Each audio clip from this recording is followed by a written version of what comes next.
We're going. Okie dokie. All right, so we keep getting back to we've talked about returning to the now to disrupt the flow of the roller coaster of random thought, right? Hmm. And Yeah. we've gotten into a little bit of why it's important to do this all, why to come back to the here and now. Go ahead. Go ahead.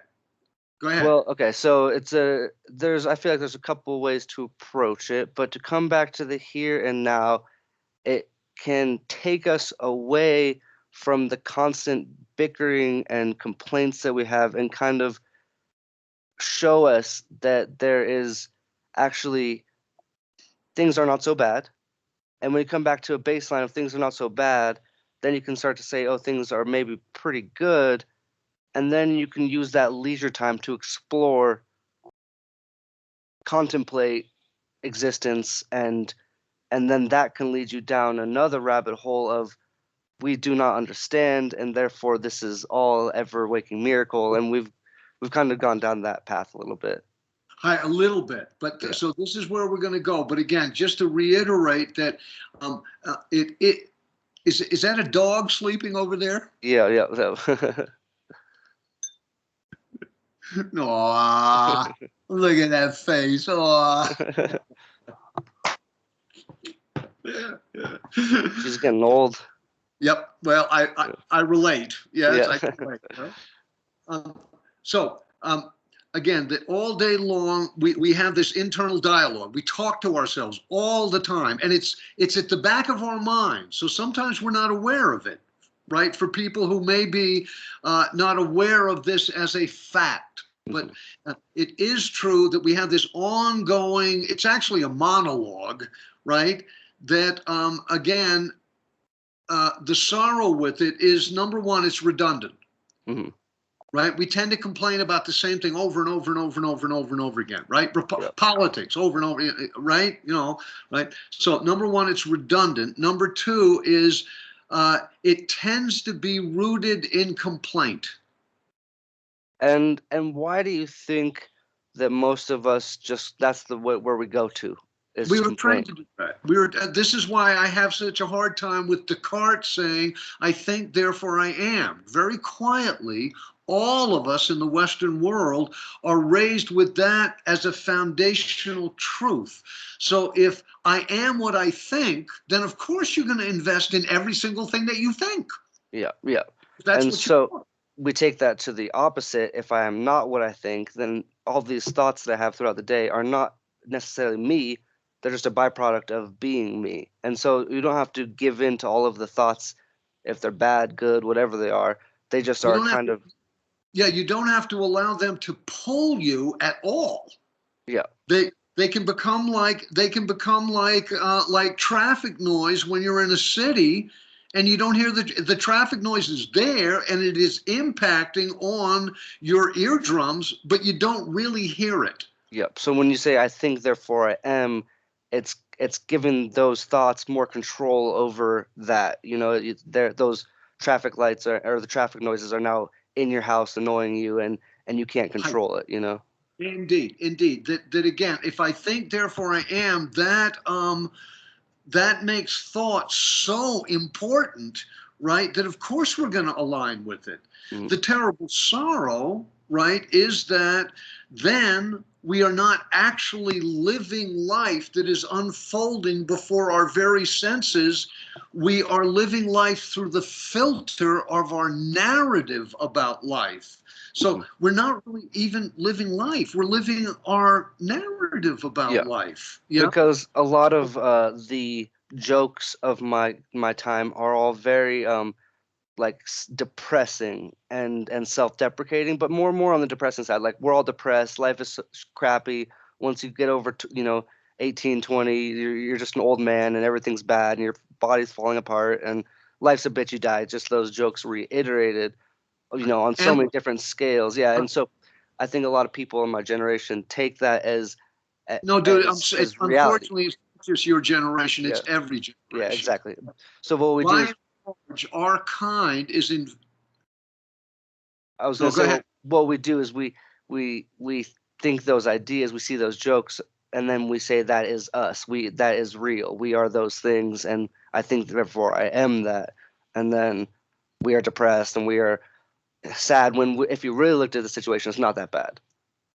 Well, again, with the understanding that for billions of people, it really is bad, right? Yeah. For quadrillion other beings, as in donkeys that are used as beasts of burden in South India and then not fed and stuff like that. I mean, for billions and billions of beings, right? Life really is dukkha. It really is an anguished sense of lack. No shit, man. Ethiopia comes to mind. You dig? Yeah.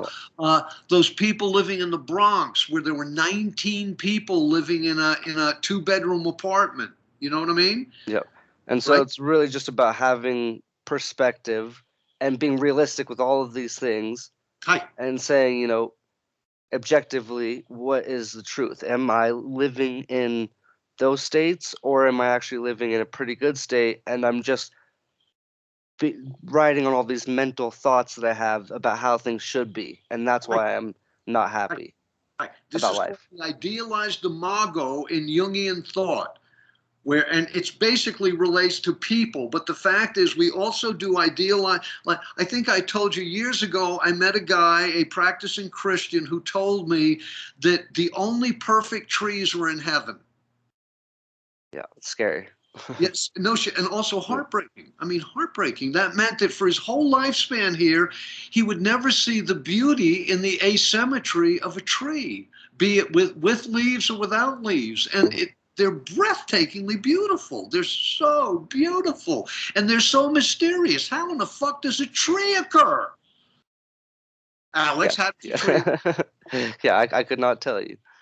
Well, see, so if we come back to that, and this is what the Zen guys mean in their beautiful, belly laughter humor when they say that the apex of Zen practice, right, the goal of Zen practice is you become like an idiot from a village of 3 houses. Yeah, and when Understand we what that means? Do you understand what that means? well, I'm trying to think into to kind of how equating it to what I was doing it. So it's an idiot from a village with three houses. Right. So there's not many people in the village, and there's one idiot, and All right, so now in a village of 3 houses, how much culture is there going to be? How much sophistication? yeah, not very much. Not Not very yeah, much. And if yeah, you're an idiot in that situation, yeah. right? How then knowledgeable are you? Probably very, very, very not knowledgeable. Very Indeed, limited on not your knowledge. knowledgeable, right? Yeah, So in the Tao Te Ching, at least in Stephen Mitchell's translation, which is the best translation there is in English, one of the stanzas of the Tao Te Ching says, claiming to know is a disease. First know you are ill, and then you can move towards health. Now, what do you make of that? I mean, understand, that is in opposition to everything that you have been taught. say it one more time. Right. Claiming to know is a disease. First know you are ill, and then you can move towards health. Yeah. So if I mean if you I don't know, because claiming you gotta claim you're ill to move towards health. So you gotta at first acknowledge that there's something wrong with you, so that you can go get the help. And if you Hi. say you know what's wrong with you, maybe you don't even think there's anything wrong. No, no. Knowledge in and of itself. Knowledge. Claiming to know is a disease. Yeah. So, Yeah. again, that Christian guy would say, I know, yes, that there are only perfect trees in heaven. Yeah. Now, the outcome of that knowledge, which is illusory, right? Yeah. It's The just his conviction, it's a right? belief in reality. We don't know, so it's his belief. Hi. But he would say it is a truth, it is a knowledge. Yeah. See? Now, this does not say learning how to do the dishes is a disease, Yeah. No, yeah. No, I understand that. It's right? having convictions about things that we can't ascertain, Hi. maybe. Hi. That is beautifully stated. Conviction about things that we cannot ascertain. You are absolutely right in that statement, right? Hi. And it's so very, very, very important Because again, what we do with dualistic, humanistic knowledge is we shrink everything down so we can then kind of conceptualize it. Yeah, understand it. And Right? we have to do that for a lot of things just to Yes. live in a society together. Right, to live in the world. Yeah, yeah. So Otherwise, we'll starve to death. there's We'll jump off a cliff or something. I don't know. so it's good to acknowledge it because like all things, there's a lot of pros and a lot of cons. And then when you acknowledge it, then you know how to cut through that and differentiate and know how to deal with it, like we're talking about right now. Indeed. And again, the whole point of this, right, with the outcome of our inquiry that we're going into over and over and over again, right, is that there then will be an abundance of joy for the gift of life as long as we have it. You understand? Which Mhm. I think is a very worthwhile goal, if you'll Yeah, excuse me. yeah. That's the goal of all of this, and I mean, I guess like most people don't even think that that's a reality. I feel like so Right. that seems almost like a really hefty goal to achieve, but it's very like easy to break down when once we talk about it and really get into it. Hi, hi. So that is what we're doing. We are pausing in the velocity of our lives. And again, the velocity of your life in middle life, right, is much, much, much more demanding than my life. I'm old now. You know, my new joke is I haven't had this much time on my hands since before kindergarten. And I have a question, like, don't you think that like two ways to live your life? One, I think maybe it is important to have convictions about certain things, but in another way, you could live your life is to not have strong convictions about things that we cannot ascertain, or you can have strong convictions about things we cannot ascertain. And I feel like if you weigh those two together, for me, it seems like almost better to be the person who does not have strong convictions about things that are too big that we cannot ascertain because it Yeah, the leaves you big, the open-minded. things that we cannot ascertain is what Yeah, is the distinction, right? yeah, Now, again, we are not, therefore, we do not have a conviction that it is not a good thing to beat children.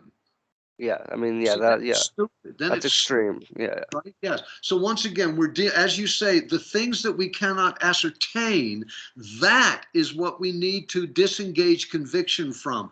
The conviction of acts of goodness, of virtue, of caring, of mhm. love, right? That's a good conviction. Yeah, yeah, yeah. So some things we need to have those with, Right, and then some things, like we're saying, back to the things we cannot ascertain, things that are out of our realm of grasping that we right, may never right, know. We right, potentially might never know. right, To right, me, it seems better to be an open-minded person than to be a closed-minded person right. and have one belief If and you're state. closed-minded, there's no possibility of any kind of change. If you're open, change is it's possible left, right, and center. And it seems so obvious, but like you're saying, that guy is probably how old is he? He's, must be at least in his 30s or 40s, and he still believes that. And Right. so it's not obvious for everybody that to No, be it's the song open-minded. here is that no, we apply. This is why I say that applying dualistic, answer-oriented intelligence to the unascertainable. That's a beautiful word, Alice. Yeah, Well done. Right, right, right. Is really like trying to wash dishes with a hammer. It's the wrong tool for the wrong job. yeah, Yes, yeah. So using that metaphor with the hammer, you need to know how to use a hammer. We're not contesting that, yeah, right? But again, the foundation, right, of where a nail comes from, right? Not so much. I yeah. mean, where does the nail come from? I mean, if you break it down to its basic core elements, I'll start to get lost. So I mean, it's metal, which comes from atoms and molecules, which comes from the Big Bang, exploding at the beginning of time, and before that there was nothing Uh, somehow. uh, no, now the astrophysicists are saying since something cannot come out of nothing, now they're talking about multiverses. Yeah, And so the it came out of the, another multiverse. the answer would be you think, Yeah, so right. these are unascertainable, but that does not mean that we abandon them. What we do then is, again, this is why that Frank Herbert quote, right? Amos said to me recently, yes, Chris, right, it is true that Frank Herbert said something cool, but you put a whole different intensity on it, man. Yeah, you took it and made it your own, definitely. Because I even heard it in the movie. I'm pretty sure, if I'm Yeah, not it was mistaken. like, shoo! It Yeah, was like yeah, yeah, right by it. yeah, Yes? yeah, No? Yeah? yeah. You could write a whole like thesis on that one quote, and in the movie, it was like not even touched upon at all. Right. And you're right. I could. I could. And this is the foundation, again, of Zen Chan Buddhism about the way to look at life. And this is why they say, right, along with the Taoists, right, that, again, same with Christ saying, except ye be as little children. Now, the priest class has said that means that you're pure. That means the priest class had not hung around with kids.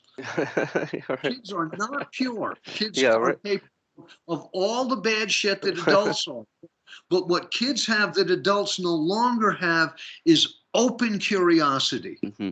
Yeah, they're always trying to understand. Well, not all of them, but most of them are trying to Most understand of and them, trying to really. They're like Curious George. It's such a good symbol or analogy because we're always getting in trouble trying to figure things out. At least hi, I was hi, when I was a kid. hi. And but the thing is, you still are. The thing Yeah, is, at 71, I still am. The yeah, thing is that my namesake at 86 asked my dad what he thought ants thought about. And it was a real question. It was like, what do they think? And again, what yeah, do right. Yeah, what do they think about?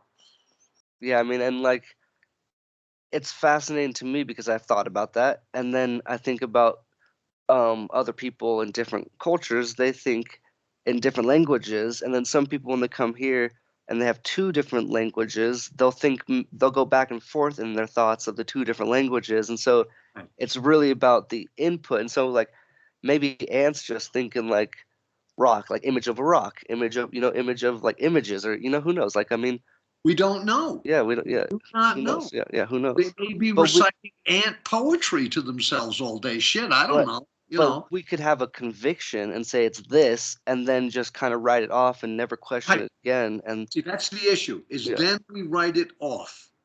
yeah, Whenever you say you know something, you tend to dismiss it. Come on, dude, be real. Be real. definitely, Oh yeah, yeah, yeah, yeah, I know that. I know that. Yeah, yeah, right. And then we dismiss it. hmm, So again, what we are doing with the beautiful, articulated, deep humor coming out of, again, this religious expression on the other side of the planet, is to say, au contraire, like Sid the Sloth. You know what I'm saying, right? yeah, Right? We don't know. yeah, We and to don't. have the humility to when someone proposes a question like that, to just say, I don't actually know, like to not write it off so quickly, to think And about to, it and say I don't know, and to acknowledge that, I think is and to really takes a lot of savor, to yeah savor. humility. Yeah. Yeah. And then, I mean, why did the ant wait for Marco when he picked up the leaf with the seed on it? Why did the ant wait for Marco to disconnect the seed from the leaf and then put it back down? Why did the ant wait for that if the ants are only instinctual? Yeah, yeah, and like, and it Why did knew the to ant pick up run that away? piece. It knew to pick up the same piece, right? Right. And That also, Marco put why did he down. run away? Because Yeah, usually they'd run away, right? yeah, right. And Right? so, yeah, Because they're terrified of us. Yeah. yeah, and there could be a million answers, but the fact is, we don't have the actual answer. Right. Yeah, Right. So this is again one of the most renowned Chan masters of China. His teacher used to say to him, "Fire is inconceivable." I would say, "Ants are inconceivable." Your dog sleeping next to you is inconceivable, right? Yes, yeah, you are inconceivable. yeah, Clouds are inconceivable. Yet we take it all for granted. yeah. Oh, And I know, Chris. Clouds are condensed water molecules. There, we're all done. yeah, We're all done. We're yeah, all we're taught the basic elements of the processes in school, and then we can even go back to that and be like, oh, I know it. I know that. You don't need to tell me Right. about the cloud. I learned that in seventh grade or whatever, you know? Right. Indeed, indeed, indeed. And the answer is then there the mystery about it, the question about it is totally dismissed, and therefore the possibility of getting any nourishment out of the contemplation of its mystery is absolutely gone. And then And we go back into this cycle of redundancy, and then we talk about how small life is. Life is mhm, not small. yeah, I'm thinking of this thing in opposition to that, where you can, the only way, I don't know if this is, I think for me, okay, I'm gonna try to preface it. The on-road for me was a little bit of hallucinogens, and then also talking with Right, you but about what these. about that? Now, please, let's go a little bit deeper. What about the hallucinogens? What happened with the hallucinogens? You Yeah, see, it right? it it Was you makes you already down, dude? I mean, yeah, is that what it was about? no, it makes you it makes you think about a lot of things you've never thought about in a lot of more intense directions. It opens your mind and allows you to That's why it's called psychedelic, yeah dude, which means and mind expanding. yeah Yes, yes, right? and Yeah. like and look at a couple situations from a bunch of different directions, and you're like, well, I've never thought of that. I never thought of that. I never thought of that. Right, right. But And so in that state, how were you in that state? How yeah, was that state? just in the state of thinking about new things that you never thought about, it's kind of I think at that moment it's just expand. It's eye opening. It's like I Is think it eye opening. is it cool? I mean, people could use that word, but I wouldn't say that's the right word to use for it. Is it awesome? And it's the real meaning of the word awesome, filled with awe? Yeah, one of the words that was coming to my mind was awe-inspiring, but Right, right. also a little confusing because a lot of Yes. you're when me for me I was young, and a lot of people I'm thinking of who had never thought of certain ideas before, then taken hallucinogens and been opened up to Well, completely that's what new ideas. it needs to be treated the way the American Indian Church who uses peyote, but they use it very carefully.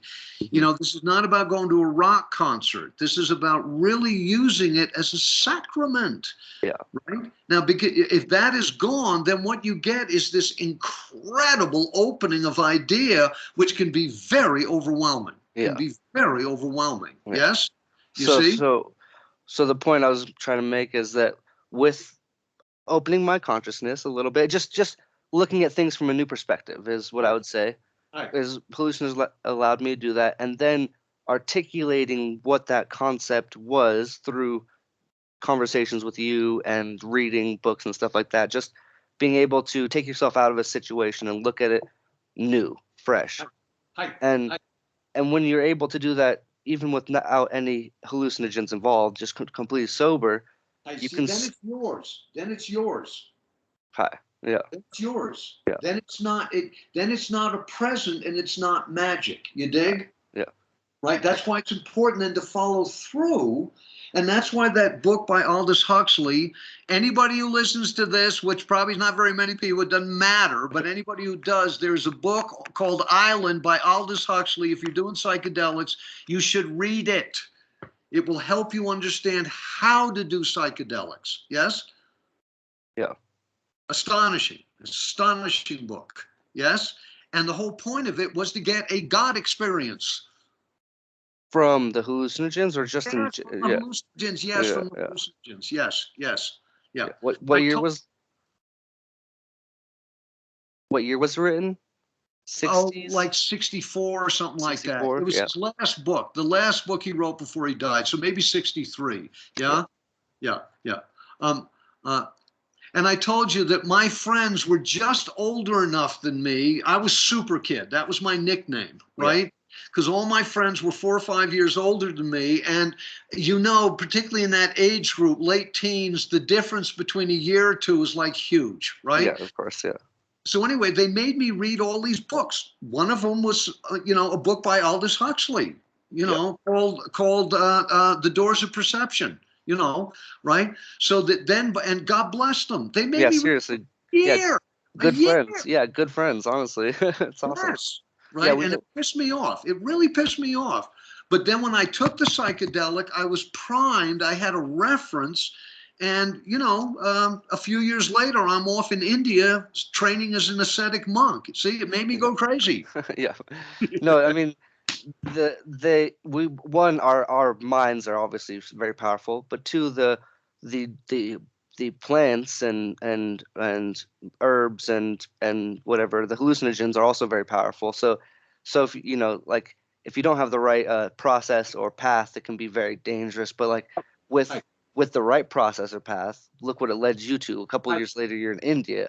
hi. It can really expand and open your mind and totally, you know, thrust your world into a, upside down and make you really, Hi. just, A whole new yeah. consideration, a whole new consideration, seriously, which I am beyond grateful for. I have to say it. I'm A- beyond grateful for that. And so like now that we have both of us have moved past the point of needing hallucinogens just to look at something fresh, oh, even like looking at a dog, when you really just sit there and stare at it and you're like, like take away our construct of an animal, of a dog, of a person, and you just like this creature. all that stuff, Yeah. all of And you're just like this thing, this being is just there, and it's such a, it's so fat, I don't know how to even describe it, but it's so intricate and and alive and its own unique thing, and all of these, and See, a Zen master would say you are entering Zen through the dog. You are just yeah. entering open awareness, open awareness through the miracle, because it is. Yeah, I was holding Big Boy the other day going, this back and forth right now is happening in the middle of always and everywhere. How the fuck can that be? How can the articulation of me and Big Boy, right, on my living room, on my living room chair, how can this be? Well, that takes you back into, again, the great mystery.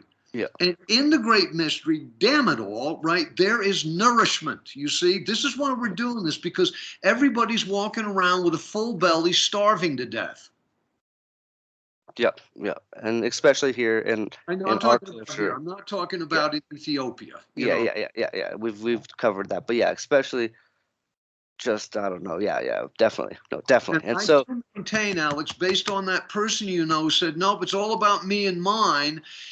This is because of a chronic, um, acclimated to despair. See, the outcome of what we're with this unbelievable plenitude, this amazing abundance, is then there's enough to give back. yeah, There's yeah. more than enough to give back. It is a joy to give back. I Yes? mean, when I you I when you gave me the tortilla last night, right, wasn't there a little bit of happiness in doing that? yeah, of course, of Right. course. Well, Yeah, again, we say of course, but again, understand that almost every time we say of course, then we dismiss it. It's like, dude, you do good because it feels good. hi. I was just thinking of when yesterday or the day before we were driving to the store and we gave a guy on the side of the street $1, and then we come back, we gave another guy a Yes. dollar, and Yes. then there was a third guy, and my mom was like, "We don't have any more dollars, man. We gave them all out," and we were having this conversation, and she was like, she said like it'll all come back to you one day, but that's not why we do it. And I was like, yeah, you do it because it feels good. Hi. And she's Hi. like, maybe that's what I mean by it's coming back to you is the No, feeling no, good no. part. No, you're relinquishing, and the outcome of your relinquishing is somebody else's benefited. Hi. See, Yeah. that's it. That's it. There doesn't have to be any comeback. The fact is that gesture. And again, this is the Sanskrit word is dana, which again we've translated into English as meaning giving. It also means relinquishing. Hi. Now, why is it important to relinquish stuff? Because at a certain point, we're going to have to relinquish this whole place and our bodies. Yeah. Yeah. There's So no in order point to to have hold on relin- to it. yes, indeed. So it's a twofer. On one hand, the guy on the street corner is benefited, right? we are also then allowed to, a friend of mine recently said, no, Chris, that's selfish. If you do good because it feels good, it's selfish. And I went, no, it's not selfish. It's holistic. One sec, let me Benefit. let my dog out. She's Yeah, whining. yeah, yeah.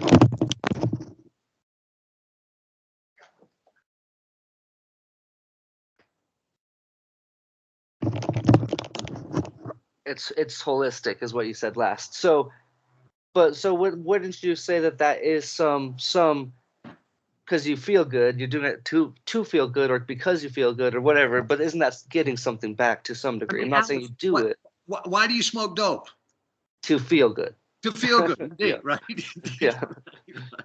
So it's As getting human something back. beings, we love to feel good. Yeah, So let's use as many tools as possible to feel good. One of yeah, those tools is relinquishing so that other people benefit. Isn't that the definitely. damnedest thing? Yeah, Isn't no, that definitely. the damnedest thing, right? Yeah, And it is in opposition to what we have been taught in this culture. Our culture is gimme, gimme, yes? And this is because of an unacknowledged special, you understand, a collective despair. so so like I have one friend who, I mean, he will never watch this, so I'm not going to say his name, but he would know who it was talking about if he heard Yeah. it. But his parents moved out of his house and bought a new house. They got a really big house, a mansion with like 6 bedrooms, and he had got to keep their house, which was already 1, 2, 3, 4, 5 bedroom house. Basically, 2 of the bedrooms were used for storage or whatever. But so um he has basically 2 houses now, and I'd come back from Asia and I have no He's house. the guy who wouldn't let you, right? I know. He It's didn't like, even he didn't even offer it to me, which is just like insane to me because like I remember when I very first met Zach, and this was years ago, but he had just got back from South America and he was in stuff with in arguments with his parents and stuff, and so he got kicked out. And I had just met him, but I was like, yeah, you can sleep on my couch, and like I had a I, tiny house, and it was no problem off my back to even let him. And he stayed there for like a month or so, I, and it was I, no problem for me at all. It cost me nothing. It I, cost me absolutely zero. and you helped this new friend, you Yeah, see, and right? he still to this day talks about how much he appreciates that and how that helped him so much. Good. You see, this is life at its most coherent. Coherent. You Yeah, understand? We're not talking about good, bad. We're talking about coherent. yeah, Now, that person who said, no, it's about me and mine, again, if he could grow into the understanding that he is surrounded by abundance, right? And that yeah, to give back out of that abundance is a joy. It's a joy. yeah. It's a joy, It right? usually, yeah. I Then mean, he would change. yeah, and I think most of us would too. Indeed. It's it's those type of people. I don't want to say it that that's kind of like a weird way to say it, but it's the people who are the most selfish. Yes, so we Who can, instead of saying people, we can talk about the idea of selfishness. How okay, about that? The idea of selfishness, right? It's not good. It's yeah. like a dumb So idea, so you this is know. kind of what I was trying to say is I guess the idea of selfishness causes people a lot of times to feel like there's a lack of, even though it's abundant, but their selfishness is causing them to feel like I don't have enough to give you, even though there's so much.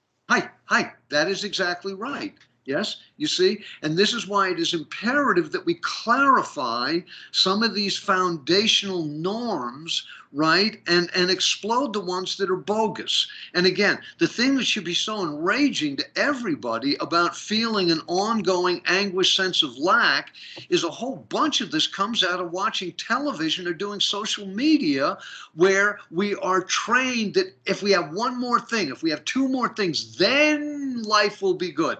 If we Yeah, have a Lexus, if we have arm candy, if we have enough money, if we have yeah, a six bedroom mansion, then it will be beautiful and wonderful and abundant, right? In the meantime, we are in a state of dukkha, which is like stupid. yeah, I'm yeah. sorry, but it's stupid.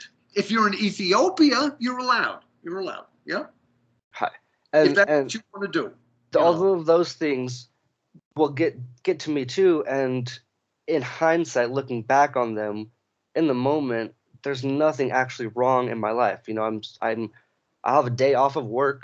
I'll be relaxing. I have nothing necessarily to do, and I'm like, oh, I don't have enough money in my bank account, or I don't have the right job I want, or I I don't have the big enough house or the girlfriend or all these stupid things, and then I get Now, again, some of those things aren't stupid. Some of those things aren't stupid. But the fact is, one of the things that is so important about acknowledging in this here and this now, right? Everything is fine. Because then if you choose to use that now, then you can go into, again, a calculated consideration of how to get a better job, of how to get whatever it is that you want. yeah. But you're not doing it from a place of being famished. You Yeah. understand?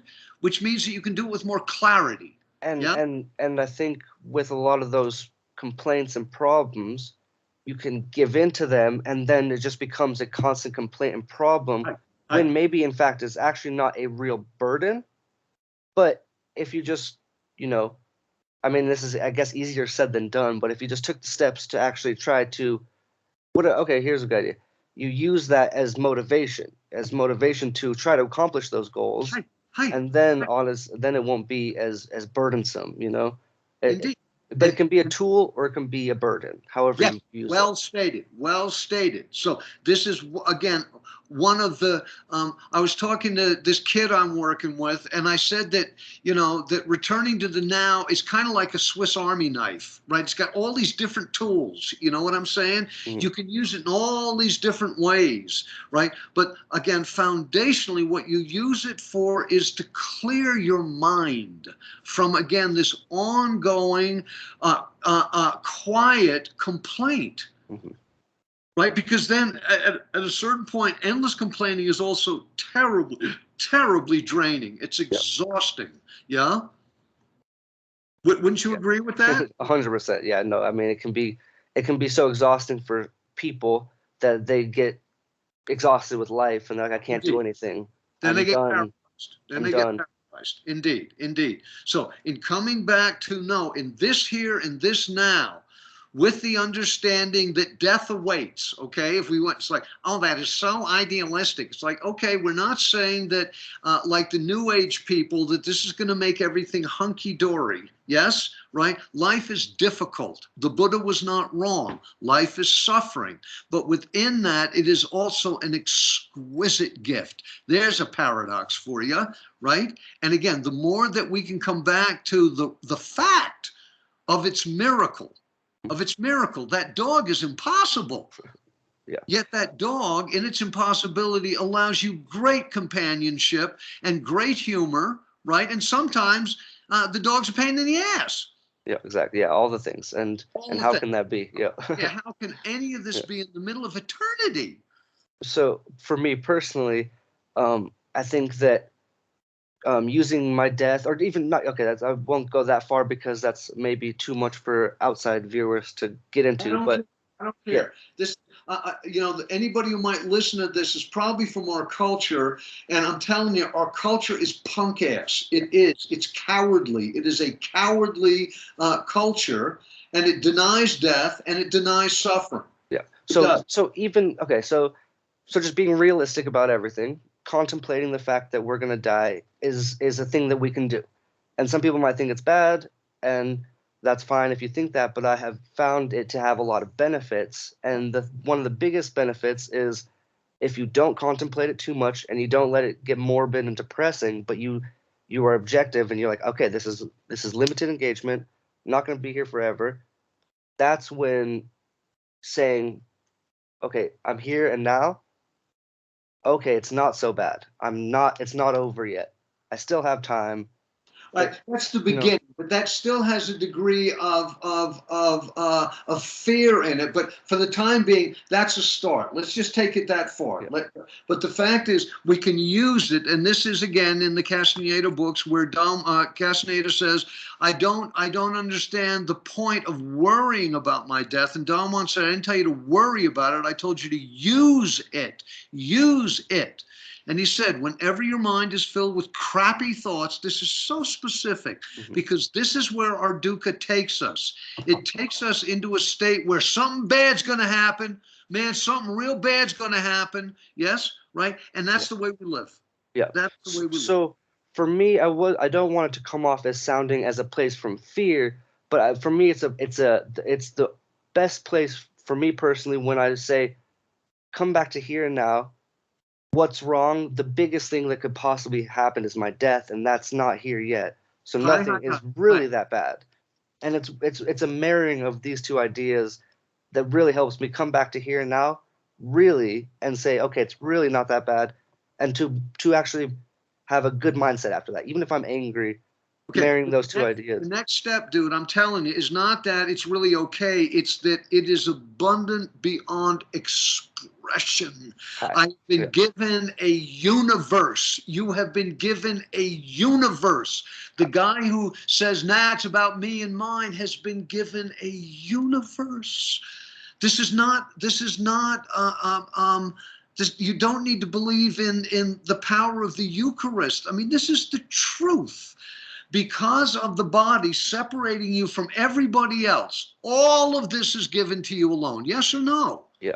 Hi. I mean, really, like really, really, not, oh, what a nice idea. Let's move right along and go have lunch. Yeah, Mhm. right? But as a fact, this is a living truth. You understand? Right now, how many people settle into this truth? How many have I you think, ever met? yeah, I think that our culture kind of tells people to do the opposite, right? Right? Indeed. Yeah. Indeed. Yes. Yes. Especially, I don't know if this is right, but I think a lot of Western religions kind of also separate us from that idea too. All organized religion Yeah. does that. All organized, not And just from the so, West. so Remember, right, two religions. There is contemplative religion and there's organized religion. And contemplative religion is within organized religion, right? But it could give a hoot. It's not about that. It is about the journey of the alone to the alone. Yes? yeah, Yeah? and and so back to what we were talking about a little bit earlier is that it scares people to talk about death. Right, They think it's right, morbid. If you even acknowledge in a group of people, um, use death as your wise advisor. It's a great quote from a book. They're like, whoa, right. that's morbid. That's scary. We don't like to That's talk about our death. like your, excuse me, somebody who's dear to you saying that what you and I are talking about is existential angst. Yeah, It begins as existential angst, and if you don't have existential angst, you're not paying attention, yeah. And right? so these ideas, I think, like, so what we were talking about is that I'm going through this alone, completely separate from you. On one hand, On the one hand, paradox and the miracle is that you get to share this universe with all these different beings yeah, who are also, the universe is for that dog alone. That dog is the experience of that dog with eternity, right? Therefore, is a pretty astonishing thing, don't you think? hi, hi. No, and especially my dog because she lives a great life. but but like I guess even for like relationship couples, like you may go your whole life with a married woman, but and then you guys both die even together, but really you are doing that process in your own Hi, from your own point of view, looking out on the world, and hi, no one can ever be in that perspective, and hi. so Forever, forever. forever. No, forever, forever. Now, again, one of the things that, as a kind, as a species, that we define preciousness with, something being precious, very valuable, is rarity. Yes or no? Yeah. That's why gold and diamonds and rubies and emeralds and all that kind of shit are so valuable, is because they are so rare as opposed to quartz. Mhm. Yes? Right? Okay. So once in eternity, how about that for rarity? Yeah. Yeah. I mean, it's the most rarest thing, right? Well, again, this is a norm for us. You see? Hi. The fact is that whatever happens after you die, whatever was happening before you were here, the experience for Alex Palomito, right, with eternity is going to happen once in all of the vastness of infinity and the incredible timelessness of eternity. Just once. Just once. Start with that. Whatever else is going on. I mean, this is actually what's going on. Well, isn't that kind of significant gift? I mean, excuse me, but Yeah, you it know, should be. It should be. Yeah. right. And the only reason why it isn't is because we don't think about it. Hi. Do you need to get her some? Oh, it's my mom. She just got back from the store. Oh, Happy New Year. he says Happy New Year. Happy New Year. But yeah, Cheers. I totally agree. Should we call it? It's 12:30. We got all right, but I want to stay with this because we're only talking about the most minimally nourishing part of returning to the now so far. Okay. So I think we did a really good. Yeah, I think we did a really good breakdown of the beginning. So then next week we can start with you. I'll let you have the floor. We're going to go into the deepening of the nourishment of the Buddha talked about finding refuge in the present. Well, I would say yes, that is true. But what we're going after is finding banquet in the present. Yeah. Okay? Wouldn't it be nice to have banquet at your disposal for the rest of your life? It makes me think of the quote that we referenced last week, where it's I think you said it was from the Bible, but don't be like swine who eat pearls and think they're. Cast not your pearls before swine, for they will trample them in the mire. That's the quote. There's another one. It wasn't a quote, but it was a ditty from a book where they're in a barn and all of the pigs are eating a feast, but they aren't happy with it. Or there was another. Sounds like Animal Farm, dude. It was no. I'm pretty sure it was T.H. White. I think it was T.H. White, and there's something about when all of these animals are eating and they're not seeing there was actually like the feast in front of them or something. I don't know, something like that. It's similar to the quote. Yeah, no, that thing about cast not your pearls before swine is different. That's like Anthony Fauci losing it with that stupid senator. Yeah. Well, no. So what's the one that I'm talking about though? It's from. I'm pretty sure. My only reference is that's one of the themes from a George Orwell book, who wrote 1984. He also wrote another book called Animal Farm, and that's one of the themes, and it's about animals, right? But again, it's a metaphor for humanity. Yeah. And what is it? What is the metaphor, or what is the exact scene? The metaphor is, again, eating and eating and eating and going, I'm so hungry, I'm so hungry, I'm so. There's an old Jewish joke about an old Jewish guy walking down the road going, I'm so hungry, I'm so hungry. So he stops at a restaurant, he has a meal, and he comes back out and he's walking down the road going, I was so hungry, I was so. Yeah. This is what we do. This is what we do. Yeah, we focus on those things that I can relate to, and what you're talking about with that metaphor. It must. I don't know it from the Once and Future King of the Book of Merlin. I don't. Because the only reference that's similar is again called Animal House. So the only thing I've never read Animal House, but in the Once and Future King he does talk to a lot of animals, right? Yes, that's how he is. Yeah. That's how he's trained to be a good human being. Yeah, and so I'm pretty sure it's from that book, but I have to get the exact scene so I can reference it. But we have referenced it prior. I just can't remember the whole specifics of it right now. The fact is that the reference is true, and this is America at its worst, is that as we're eating, we're complaining about being hungry. Yeah. I have done that before and thought about that concept before, and but by extension, that's what we do with life. We've been given this gift, and we view it as only a burden, right? And so filled with difficulty that you can take your fucking gift, Yeah, last thing I'll say for me personally is like going to big events. Like a 3-day event. I remember coming back and being like, "Oh, it's over. Everything's just going to end. What's the point of even enjoying it if it's all going to end?" And and conflicting with that idea is important. That's called detachment, dude, and that's what the Buddha was talking about. That's the detachment. Again, when I am on Maui, which I probably won't do again, but all the times I was savoring every moment of it, knowing that I was going to have to leave. Now, yeah, that's a choice. You understand? Somebody could say, well, Chris, that's stupid. Then leaving must have been really hard. It was. It was. No shit. My take on Maui is it's the best place to go to, and it's the worst place to go away from. But at least you